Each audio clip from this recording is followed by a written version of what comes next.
Eksistensi Roma di bidang seni, khususnya seni musik, tidak seorang pun meragukannya.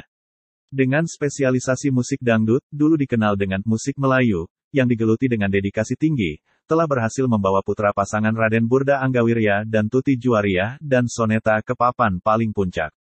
Siapapun tidak dapat membantah bahwa Roma merupakan raja dangdut sampai saat ini. Pada puncak keemasannya, orang tidak hanya sangat hafal dengan lagu-lagu ciptaannya, tetapi juga banyak penggemar yang sudah mengidentifikasikan diri dengan penampilannya.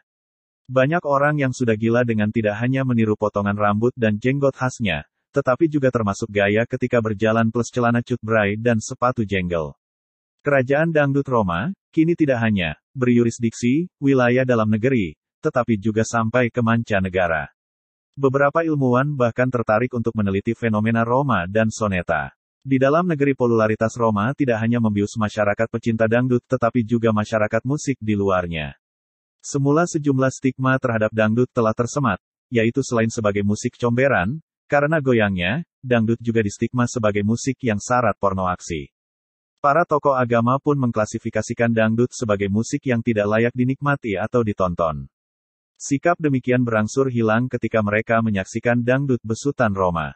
Kepercayaan para tokoh agama kepada dangdut ala Roma ini semakin mantap, ketika mantan suami-suami Veronica bersama para musisinya menunaikan ibadah haji. Padahal, oleh banyak kalangan keberaniannya itu konon diramalkan sebagai akhir karirnya di bidang musik. Karena menunaikan ibadah haji dianggap akan membunuh karir di dunia seni, maka waktu itu tidak ada satu musisi pun yang berani naik haji.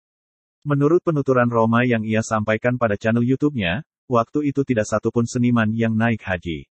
Tampaknya ramalan orang meleset. Pasca haji pesona Roma dan Soneta justru semakin meningkat.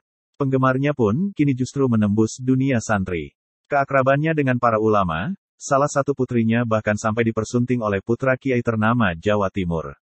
Roma memperoleh penggemar konsisten, juga disebabkan oleh tampilan lagu Roma yang pada umumnya sangat berbeda dengan tema-tema lagu pada umumnya. Di saat para pencipta lagu dangdut asyik menciptakan lagu bertemakan asmara yang syarat ratapan, Roma mengusung tema-tema lagu bernuansa pesan-pesan moral, sehingga tidak heran jika dikatakan lagu dangdut yang penuh goyang pinggul yang membuat dangdut terstigma musik kempungan dan tentu sangat tabu bagi ustadz dan kiai. Berkat karya-karya Roma kini dangdut tidak hanya berhasil tampil di hotel-hotel berbintang tetapi bisa masuk pesantren dan masjid. Betapa lagu-lagu Roma sering dikutip dan dinyanyikan tanpa musik oleh para kiai ketika menyampaikan pesan-pesan dakwah. Konsistensi pilihan musik dan tampilan panggungnya serta tema-tema lagu dakwah yang ia tonjolkan, tampaknya membuat eksistensi Roma di belantika musik dengan Soneta seolah abadi.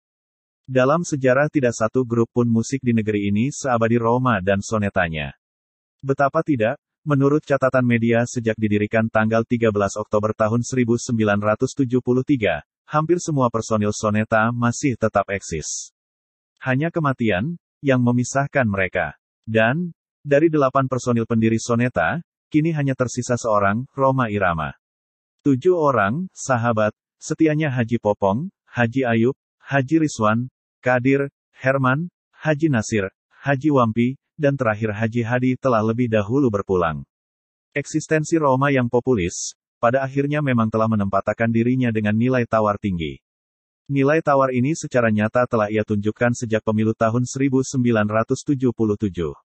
Akan tetapi, banyak orang menganggap Roma saat itu sebagai musisi yang salah jalan. Mengapa? Pada saat itu Orde Baru dengan Golkarnya secara politik penguasa, tetapi Roma tidak masuk ke lingkaran kekuasaan itu. Justru ia dan Soneta tampil berseberangan, secara politik, dengan rezim penguasa. Akibatnya, banyak tragedi yang sangat membahayakan Roma. Bahaya itu tidak hanya mengancam kehidupan Roma dan Sonetanya, bahkan menurut pengakuan Roma, juga nyawanya. Menurut pengakuannya, akibat sikap kritis dan secara nyata aktif mendukung salah satu partai, pernah 4 kali mengalami percobaan pembunuhan. Salah satu hukuman yang diterima Roma dan Soneta yang terkenal dan dikenang oleh siapapun ialah tertutupnya secara rapat pintu TVRI untuk mantan suami Veronica dan Soneta. Padahal TVRI merupakan satu-satu TV yang bisa ditonton rakyat waktu itu. Bagi seluruh fans Roma, segmen acara bertema musik Aneka Ria Safari, dengan pembawa acara legendaris, Edi Sud, betapapun disukai banyak orang, tetap terasa hambar tanpa raja dangdut, Rhoma Irama. Rhoma Irama. Sudah menjadi kaidah umum, bahwa dalam dunia politik persahabatan terjalin karena kesamaan kepentingan. Ketika kepentingan itu tidak didapat maka persahabatan pun akan bubar. Itulah sebabnya mengapa dalam dunia politik bisa terjadi seseorang memperoleh sahabat secara cepat sebanding dengan ketika harus memperoleh musuh. Atau, dengan kalimat lain, tidak ada sahabat yang abadi dalam dunia politik. Satu-satunya yang abadi ialah kepentingan itu sendiri. Ketika partai P3 yang dibelanya selama ini penuh konflik internal.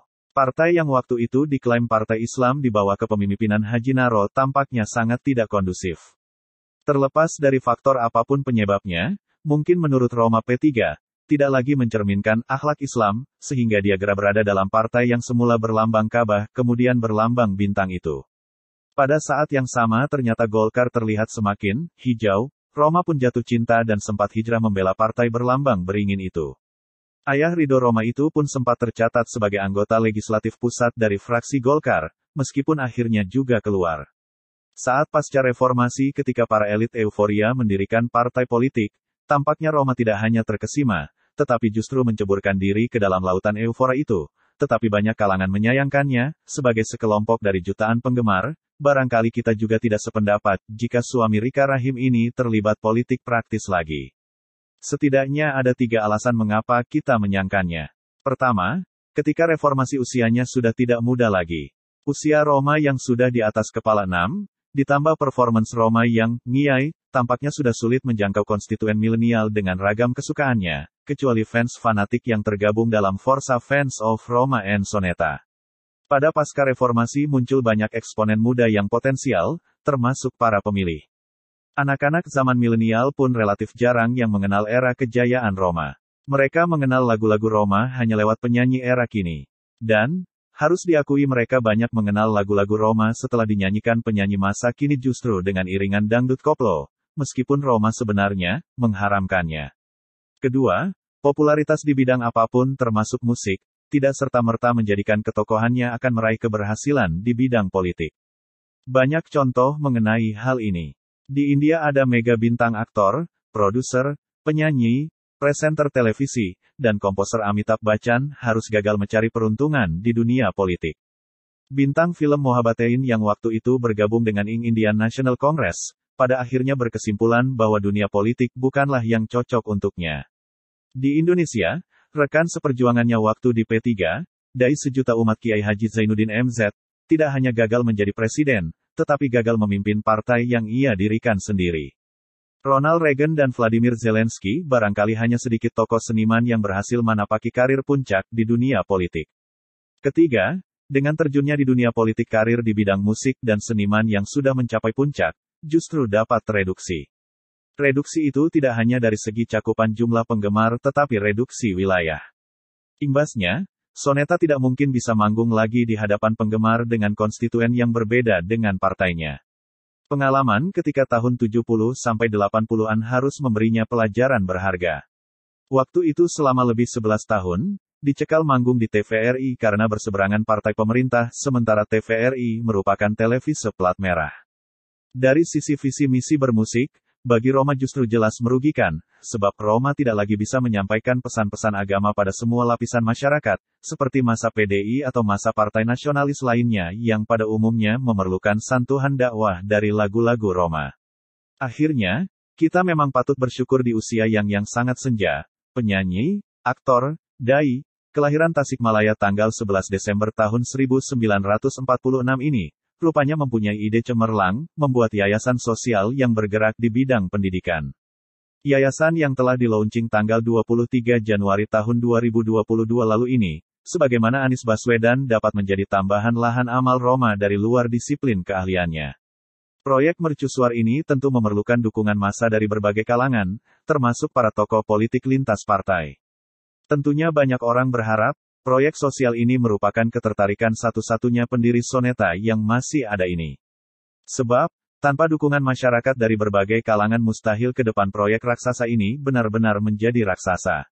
Sebaliknya kalau berhasil akan menjadikan Soneta tidak hanya menjadi satu-satunya grup musik yang tidak hanya melegenda di dunianya tetapi juga di dunia yang lain.